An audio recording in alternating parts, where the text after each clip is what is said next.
What do you mean he does? He does. When they didn't play together, he scored at a better pace without him last year. So he doesn't. He doesn't. No, he does. He does because. Oh, okay, never mind. Oh, I'm just saying that it was. I don't think it's just a coincidence. I don't think it's just Marner coming in now, and Marner's gone to another level. How does a guy go from kind of not feeling it to looking like that with one switch? You mean Matthews? Yeah. Yeah, I think he got tremendous energy off of Marner. For sure. But I think this is something that energy that he got from that is something that, to me, you could bottle in terms of not going to it all the time.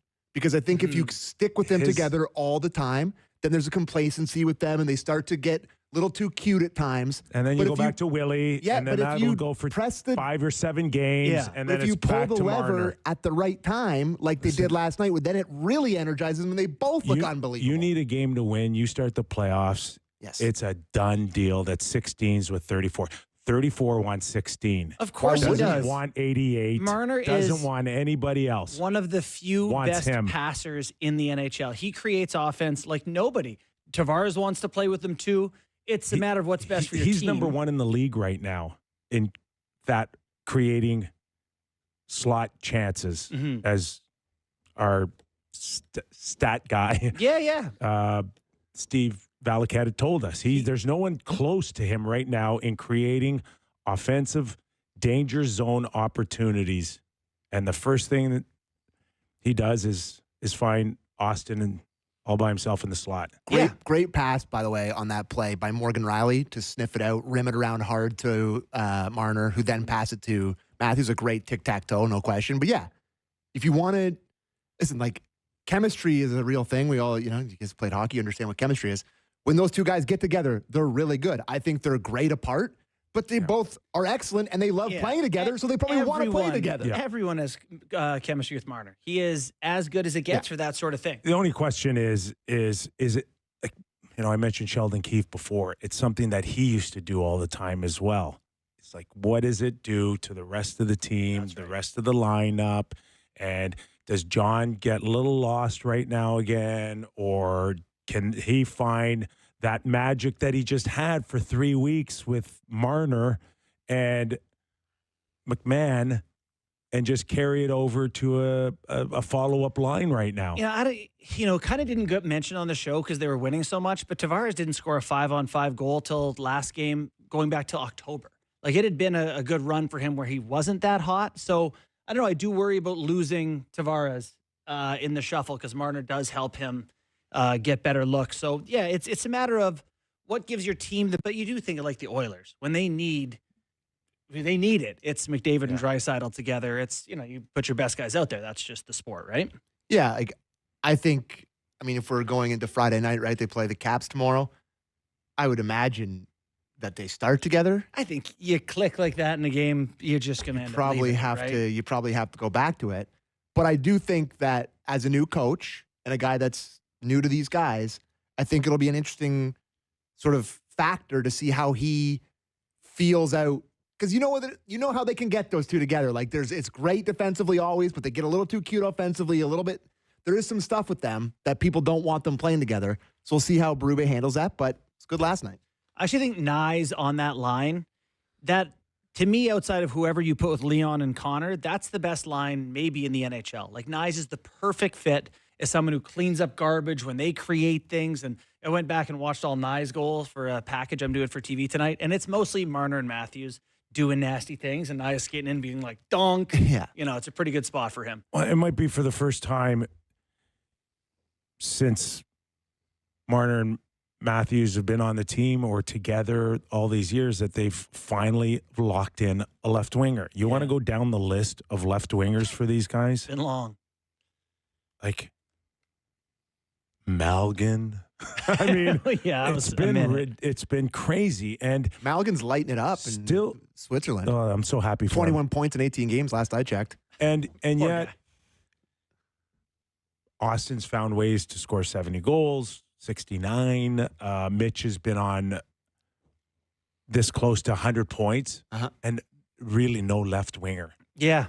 Like, no, think about it this for a could be the second. thing that changes things for that line. I do Think think about it. that's, and they're also, they're, as much as we like to get excited about young players, it takes some time for guys to find that level of having seen playoffs and the Wow. experience. These guys are peak right now. They're the best they're ever going to be. This is it. This is it? Well, probably. You I mean don't like- think there's years better than this No, he's for their right. prime. 27 years. Okay, but it'll This be like is- this for a little while, like a couple more Yeah, years. you maybe? can have it for Okay, a bit, okay, but I okay, mean, yeah, it's all not going to be. 30 This is is just over, a- eh? The This is line just going stops fast, The boys. line stops going up. It's just going a lot faster than I expect. 30 that's hey, life. You got 36 months. At 30, they're done. Oh my God. At the very least, you're on the plateau. Oh, that's dark. It doesn't Too go up dark for forever. today. Yeah, and like, is this enough to now watch Austin get on one of those heaters that we've been accustomed to over the next 10, 12 games? I think that's safe to say. He's got 5 points in 3 games since he came back, 3 goals. Yeah, we've seen him do it. The biggest thing is we agreed on the show the last after his first game or two that he didn't quite look like his all around. We said was 70, 75%. Yeah, engaged yeah. for me. And for me, it's still like he kind of has looked like he did when he was a younger player, where you could tell the offense is there, but it's still kind of swoopy and not as hard as we know he can Yeah. play. Yeah, I think, unfortunately, this is just not Austin. This is me talking about goal scorers in general. There has to be a level of selfishness for these guys. They love to score goals, right? Mhm. And, when Austin's at his best, he wants the puck, he wants to shoot it in the net. Mhm. But there just has to be that now next phase of his leadership, captaincy, goal scoring. How do I make the team better? I know I can score 60 goals or 70 goals, but is it going to help us win and advance? So that's the tricky part for me, because I do acknowledge that there is a level of selfishness in any goal scorer. Yeah. I remember this one goal in junior. The puck was slowly crossing the goal line, and if I left it alone, Still would've gone, Keith yeah. Osborne would have gone in. I stuffed it in. But you know what? I stuffed but it you in. know what? You should. It's not Right? until it's in. I know. Put it I over the know. line Yes. regardless. I know. But, and Yeah, then I know I what you're got razzed a Of little Yeah, course bit. you yeah. remember the guy. Like, what way did Keith Osborne shoot, Kip? Right. Okay. Continue. Right winger. 12th overall pick, St. Louis Blues. Yeah. Played with me and Dave McElwain. Well, that's Good you. player. You watched like last night. Tavares in an all-out sprint down the ice I to don't think get, I've seen him faster. and Oh it's my like God, that was it's the 3-2 funniest at thing. 2 Oh my seconds left. Cookie. And it's like, but at the same time, you get it. It's I like, get it. go get your cookie. I want- It's I a want- hard I game. want it. Go get Yeah. a freebie. It is. If I had to nitpick, Yeah. I know Austin and I think even Mitch got caught out for the last 2 minutes Yeah. of the game. Mhm. Okay. Too long, but there was an icing involved. They got a timeout. I get it. Leave them out there. But 3-2, puck starts to come out. And I think Tavares had it over the blue line, could bank it off the wall, gain the red line. Probably his safest bet was to get it to Mitch Marner up front. Austin with the one big beaver tap slap You want a hat trick? wants a hat trick. Yeah. No, I mean, not there. You're Not just talking there. about robbing a goal from Keith I Osborne, know, bud. He wanted a but- patty. But that's the fine line I'm talking about. I get it. Sam, that's the fine line. He missed it. It's an icing.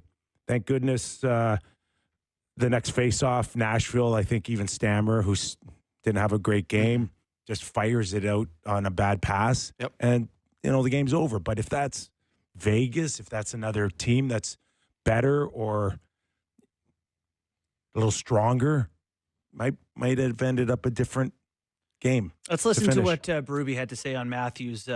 Clip 5 there, get his thoughts. I thought tonight was his best game. I know he scored, but to me, he had his legs more tonight. Skated. I thought he, had his legs better and skated better, and capitalized on his opportunities that he got, which is important. That's what he does. But overall, it's coming. It's coming. You didn't think he was very good Who? to start the game? Who? Matthews? Yeah. I thought he was a little quieter offensively, but I think Simmer did a great job. They did a pack coming out of the second intermission where, like, you do take for granted how good he is in his own zone.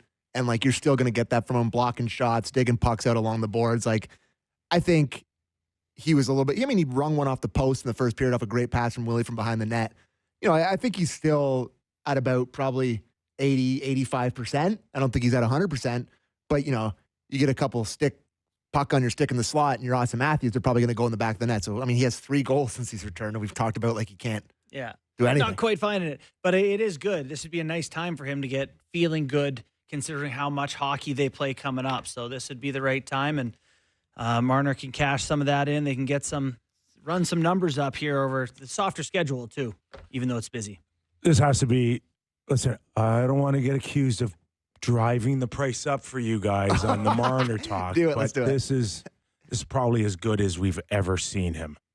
The Toronto Maple Leafs may be taking a new approach to salary management, which could directly impact Mitch Marner's contract negotiations. During Kyle Dubas' tenure as general manager, the team didn't hesitate to spend heavily, and this trend began with a 6-year extension signed by Marner in 2019. At the time, Marner's $10.9 million annual cap hit set the market for superstar wingers, surpassing comparable players like Mikko Rantanen of the Colorado Avalanche, who signed a 6-year deal with a $9.25 million annual cap hit. Now, however, times seem to be changing. TSN's Pierre LeBrun recently reported that the Maple Leafs have implemented an internal salary cap, aiming to ensure no player earns more than captain Austin Matthews, who signed a 4-year extension worth $13.25 million per season in August 2023. The team's primary concern revolves around Marner's agent, Darren Ferris, who, according to LeBrun, might push for a percentage of the total salary cap instead of a fixed dollar amount. This could result in Marner's cap hit exceeding Matthews' $13.25 million, conflicting with the Leafs' new financial strategy. Ferris is known for driving negotiations to the limit, often taking his clients to free agency. This raises fears that discussions between Marner and the Leafs could drag on until July 1st, giving Marner and his camp all the leverage in negotiations. Another complicating factor is the rising market. LeBrun noted that Mikko Rantanen believes he could secure $14 million per season as a free agent. This sparks the question, could Marner demand even more? And would Ferris take that gamble, knowing the Leafs might opt to move on and sign another player? Marner has made it clear on multiple occasions that Toronto is where he wants to be. As a local player with deep ties to the city, he's expressed his desire to spend his entire career wearing the blue and white of the Leafs. However, staying with the team may require him to accept less than market value, especially if the front office remains committed to its new salary structure. Such a sacrifice could be vital for the team's collective success and to avoid financial issues that have plagued the recent past. While negotiations are still in the early stages, it's evident that Marner's future with the Leafs is at stake. Maple Leafs fans may need to prepare for the possibility of significant changes, but they can also trust in the player's commitment to the city and the franchise to find a compromise. The Maple Leafs' decision to implement an internal salary cap reflects a broader shift in their team-building philosophy. After years of prioritizing top-end talent with hefty contracts, the organization appears determined to strike a balance between superstar contracts and depth throughout the roster. This strategy aims to avoid the pitfalls of past seasons, where a lack of financial flexibility often left the team vulnerable in critical playoff moments. For Mitch Marner, this shift creates a unique challenge. On one hand, his value to the Leafs is undeniable. A consistent top scorer and elite playmaker, Marner has been instrumental in driving the team's offense. On the other hand, his ability to command a salary that rivals or exceeds Austin Matthews could put the Leafs in a difficult position, especially with a potential need to strengthen other areas of the roster. As the 2023-24 season progresses, the Leafs must weigh the potential consequences of sticking to their cap philosophy. Losing a homegrown talent like Marner would undoubtedly sting for fans and the organization alike. However, allowing one player to dictate financial terms beyond the team's structure could hinder long-term success and force painful sacrifices elsewhere. Adding to the complexity is the looming free agency of William Nylander. If the Leafs are to stick to their internal salary cap, they may also face challenges in retaining Nylander, who could command a significant raise. Balancing contracts for both Marner and Nylander within the new framework could prove to be the ultimate test for Toronto's management team. Another factor at play is the team's ultimate goal, winning the Stanley Cup. While star players like Marner and Matthews are crucial, history has shown that depth and balanced rosters often prevail in the postseason. If the Leafs fail to manage their finances effectively, they risk falling short of building a championship-caliber team, even with elite talent. For Marner, the decision to stay with the Leafs might come down to more than just dollars. His connection to the city, the fans, and his teammates could be deciding factors. If he prioritizes legacy and loyalty over maximizing earnings, there's a strong possibility that he'll work with the team to find a deal that benefits both parties.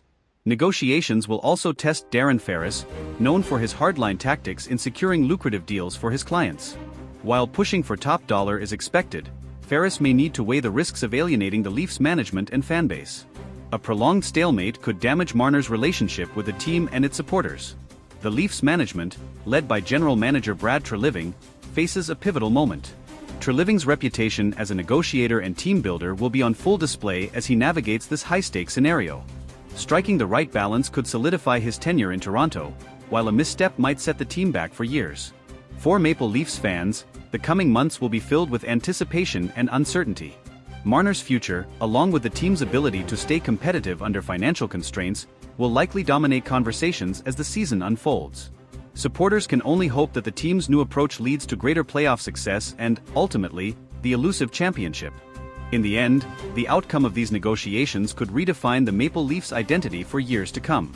Whether it results in retaining Marner or reshaping the roster, the team's commitment to an internal salary cap signals a clear focus on long-term sustainability. Fans will be watching closely, hoping for a resolution that keeps the team's core intact and their championship dreams alive. As the negotiations with Mitch Marner progress, another layer of complexity is added by the external competition in the NHL market. Teams with more cap space and fewer restrictions could easily present lucrative offers to Marner if he reaches free agency. The Leafs are not only negotiating with Marner but also indirectly competing with other franchises willing to outbid them for his services. One example of this is Mikko Rantanen, whose potential $14 million value on the open market highlights the growing demand for elite wingers. If Rantanen secures such a deal, it could set a precedent that Marner's camp would use as leverage. The Leafs, however, must remain disciplined, as breaking their internal salary cap for Marner could lead to similar demands from other key players down the line. The looming specter of free agency means the Leafs have a limited window to strike a deal. If negotiations drag on into the off-season, the leverage shifts heavily in favor of Marner and his agent. Darren Ferris, known for his strategic patience, could use this to push for maximum value, putting even greater pressure on the Leafs management to make a decision. This scenario also places significant pressure on head coach Sheldon Keefe. Managing a team amid ongoing contract uncertainty can disrupt chemistry and focus. Keefe will need to ensure that the team remains united and focused on their performance, even as the media and fans speculate about Marner's future. Meanwhile, the Leafs core group, including Austin Matthews, Morgan Rielly, and John Tavares, will likely play a role in influencing Marner's decision. The camaraderie among the players and their collective drive for a championship could persuade Marner to accept a deal that aligns with the team's financial structure. On the flip side, the Leafs could explore contingency plans if a deal with Marner doesn't materialize. Trading Marner would be a bold move, but it could bring significant assets in return, potentially bolstering the team in areas like defense or secondary scoring. This option, while unpopular with fans, might be necessary to maintain roster balance. The timing of these decisions is also critical. With the trade deadline months away, the Leafs must assess whether keeping Marner without an extension risks losing him for nothing in free agency. A preemptive trade could avoid this scenario, but it would also signal a significant shift in the team's short-term goals. Fan sentiment will undoubtedly influence the team's approach. Marner is not just an exceptional player, he's a fan favorite and a symbol of homegrown talent succeeding in Toronto. Losing him could lead to backlash, especially if the team struggles in the aftermath of his departure.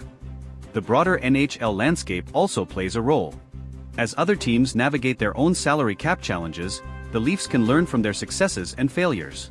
Organizations like the Tampa Bay Lightning and Vegas Golden Knights have shown the value of balancing star power with depth, offering a potential blueprint for Toronto's future.